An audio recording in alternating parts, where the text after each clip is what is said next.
95 आंदोलन सफल हो सफल हो सफल। हमारा ईपीएस 95 आंदोलन जोर से कहिए, हमारा ईपीएस 95 आंदोलन।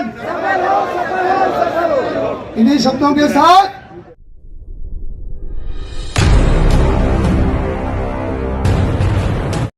किसी से भीख मांगते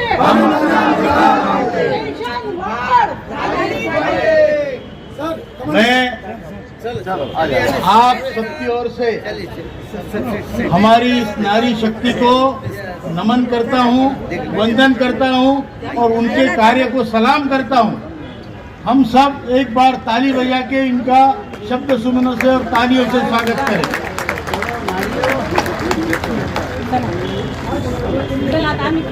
धन्यवाद।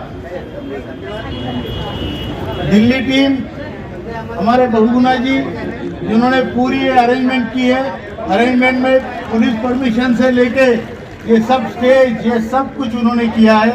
और दिल्ली के हमारे बहादुर साथी उनके बच्चा सिंह जी राणा और सभी बाकी लोग, आशा कामड़े जी, बाकी लोग, हमारे राजेंद्र छत्री जी, सभी को बहुत बहुत नमन, वंदन। इन सबका तालियों के साथ स्वागत करें। बहुत बहुत धन्यवाद सर। आदरणीय भाइयों और बहनों, मैं ज्यादा समय नहीं लूंगा। 4 मिनट ठीक है? 10 मिनट 4 मिनट ठीक है? 5? आवाज आ रही है उस कोने में? आवाज आ रही है? भाइयों, एक मिनट शांत। भाइयों और बहनों, ये आपकी लड़ाई। आप इतने दूर दराज से चल के आए हैं।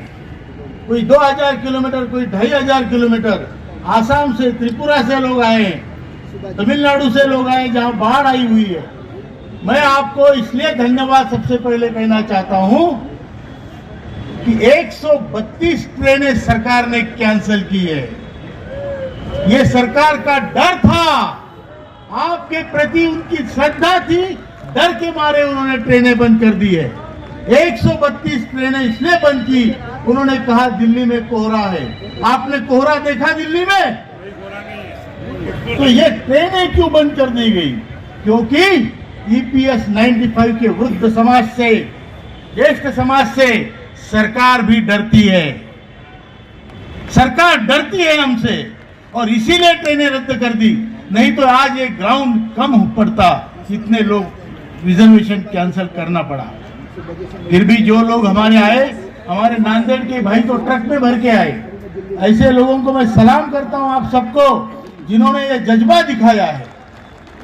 और दूसरी बात, जो लोग दिल्ली प्रदेश के नजदीक के हैं और यहां नहीं आए हैं, उनको भी मैं कहता हूं कि भाइयों, आपकी लड़ाई कोई और लड़ रहा है, दूर से आके लड़ रहा है। कर्नाटक से आ रहा है, तमिलनाडु से आ रहा है, आंध्रा से आ रहा है, बंगाल से आ रहा है। और इतने दूर से आने के बाद आपके लिए ये लोग लड़ाई लड़ रहे हैं। भाइयों बहनों, हमने हर महीने अपने पैसे भरे हैं। आप किसी भी बैंक में जाइए और 550 रुपए हर प्रति महीना 30 साल का आप कम्युनिटी इंटरेस्ट के साथ, जो नॉर्मल पोस्ट ऑफिस या बैंक का हिसाब होता है, उसमें देखिए आपके पैसों का मूल्यांकन तकरीबन 20 लाख रुपए आपके हर एक के सरकार के पास है। सरकार को 20 लाख रुपए वापस नहीं करेगी। सभी ट्रेड यूनियनों के सभासदों ने 2008 के सितंबर में निर्णय सीबीटी में लिया, उस पर साइन किए। जिन यूनियनों से आप बंधे थे, जुड़े थे, उनकी उस पर सिग्नेचर है कि हमें ये निर्णय लिया जाता है कि ये 20 लाख रुपया वापस नहीं होगा। आपके 20 लाख जो असल था, जो आपने भरे थे, ये खा गए हैं, ये खा गए हैं। और उसका जो ब्याज आपको मिलना चाहिए, 14-15 हजार रुपए महीना, वो भी देने से मुकर रहे हैं। ये शर्म की बात है इस देश के लिए भी, इस देश को चलाने वालों के लिए भी, कि हमारे 20 लाख आपके पास होने के बावजूद, वो वापिस ना करने के बावजूद आप हमें 1171 रुपया पेंशन औसतन दे रहे हो। ये अन्याय है कि नहीं? अन्याय है कि नहीं? और इस अन्याय के खिलाफ आप यहां बड़ी संख्या में आज जमे हैं।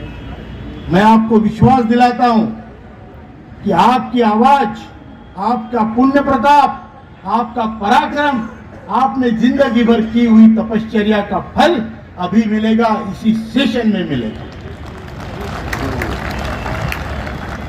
आज हमारे पास पैसा नहीं है, सिर्फ पैसे की बात नहीं है, आज हमारे पास सम्मान और स्वाभिमान नहीं रहा, क्योंकि घर में जिस आदमी की पहले इज्जत होती थी 50,000 रुपए लेके आने वाले की, उसको पहले खाना मिलता था, घी मिलता था। अभी हमारा नंबर आखिरी में लगता है, हमारा उपयोग हो गया है, हमें यूज किया गया है, इस्तेमाल किया गया है, घर वालों के द्वारा, समाज वालों के द्वारा, फैक्ट्री वालों के द्वारा और अभी सरकार के द्वारा। और इस अन्याय के खिलाफ आज ये ज्येष्ठ समाज, भारत का ज्येष्ठ समाज खड़ा हुआ है और आप उस समाज के प्रतिनिधि हैं। आप जो बैठे हैं, आप उस समाज के प्रतिनिधि हैं, जो समाज इस देश को दिशा भी दिखा सकता है। मैं कहता हूं कि अगर सरकार है तो संवेदनशील होनी चाहिए। कोई भी सरकार, देश में किसी भी पार्टी की सरकार हो, वो संवेदनशील होना जरूरी है। जिन लोगों के पैसे आपने रखे हैं, उन लोगों को आप उनके जीने लायक पेंशन नहीं दे रहे हो। क्या मांग है हमारी? 7,500 और महंगाई भत्ता बहुत बड़ी मांग है क्या? बहुत बड़ी है क्या? सरकार ने देनी चाहिए कि नहीं देनी चाहिए? नहीं देनी चाहिए कि देनी चाहिए? और उसके लिए आज अभी सभा के बाद हम रैली निकालेंगे, संसद पर कूच करेंगे। परिणाम कौन? परिणाम से कोई डरता है? परिणाम से डरते हो? और फिर कल से जंतर मंतर में जो आंदोलन होगा, हमारी बहनों के द्वारा होगा। पुरुष भी हम वहां पे रहेंगे और मैं स्वयं, हमारे महासचिव आदरणीय वीरेंद्र सिंह जी, हमारे मुख्य सलाहकार पीएन पाटिल जी, हम वहां पर आमरण अनशन पर बैठ रहे हैं।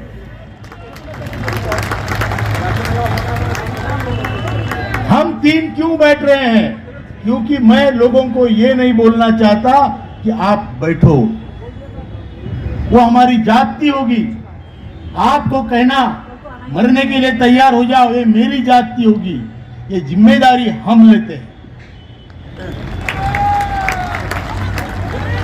आपकी जिम्मेदारी एनएसी पर है और इसीलिए एनएसी का शीर्ष नेतृत्व आमरण अनशन पे बैठेगा। मैं बैठने वाला हूँ, अंबेडकर, तेरा नाम लो। और जिनको फिर कल देखेंगे, जिनको लिखना है नाम लिखा दीजिए, बैठिए, जो होता होगा देखा जाएगा। ये सरकार, हमें प्रधानमंत्री जी ने 2 बार आश्वासन दिए, नजदीक लेके दिए, कंधे पे हाथ रख के बोला है कि मैं आपका काम करूंगा। 2 बार, जो पिछला आखिरी आश्वासन है, उसके बाद 2.25 साल हो गए। हमारे लोग रोजाना 200 लोग मरते हैं पूरे देश में। हम चाहते हैं जल्दी से जल्दी निर्णय हो। हम वित्त सचिव से बात किए, वित्त सचिव से 2 घंटे मुलाकात के दौरान हमने जो रिपोर्ट दी, उसमें उन्होंने कहा कि इसमें स्कोप भी है, पॉसिबिलिटी है। हमने वित्त मंत्री से बात की, हमने standing committee on parliament on labour, उनके सामने हमारी पार्लियामेंट में पेशी हुई। आपका पक्ष एनएसी ने हर जगह रखा है, क्योंकि आपकी ही एनएसी है। और वो पक्ष रखने के बाद सभी तरफ से हमें आश्वासन मिले हैं, लेकिन केवल आश्वासनों से पेट भरता है क्या? आश्वासनों से पेट भरता है क्या? इसके लिए अभी हमें अगर मरना भी पड़े तो हम करेंगे। हमने कल पत्रकार परिषदों में हमने कहा कि सरकार अगर वृद्धों के प्रति उनके पैसे होने के बावजूद संवेदनशील नहीं है, तो हमें जहाजों में डाल के समुद्र में डुबा दो, फिर चलाओ अपना देश। आपके इलेक्शन आए तो आप जो भी चाहे लुटाते हो। लाडली बहना योजना 3,000 रुपए घर महीना, घर में बैठ के ज्येष्ठ नागरिक बिना कंट्रीब्यूशन के लो पैसा एमपीज एमएलएज 4-4 पेंशन बैठ के खा रहे हैं। कौन सी सिस्टम है जहां कामगार काम करेगा, पैसा भरेगा और ये राज्य करते पेंशन लेंगे? क्या हमें मंजूर है? शेम है, शेम शेम शेम शेम।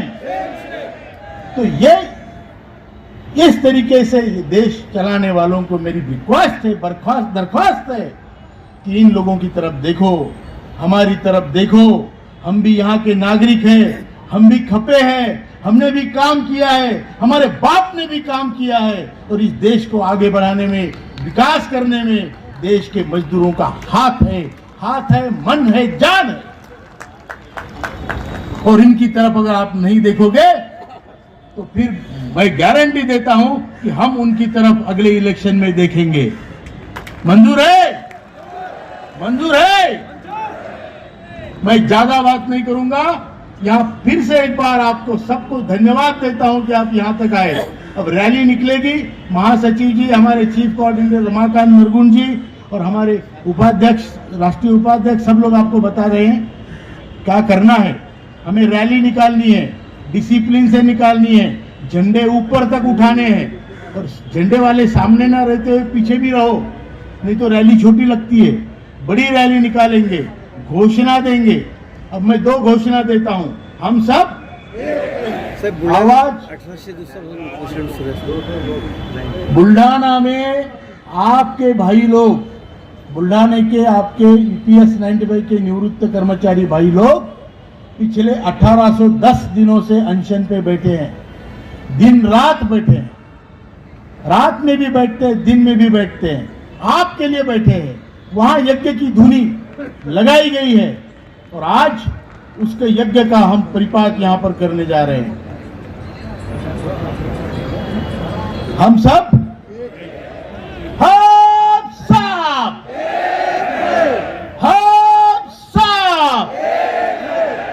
आवाज संसद तक जानी चाहिए। ज्येष्ठ भारत, श्रेष्ठ भारत, ज्येष्ठ भारत, श्रेष्ठ भारत, ज्येष्ठ भारत, श्रेष्ठ भारत, ज्येष्ठ भारत, श्रेष्ठ भारत। धन्यवाद। अभी रैली के लिए तैयार हो जाइए।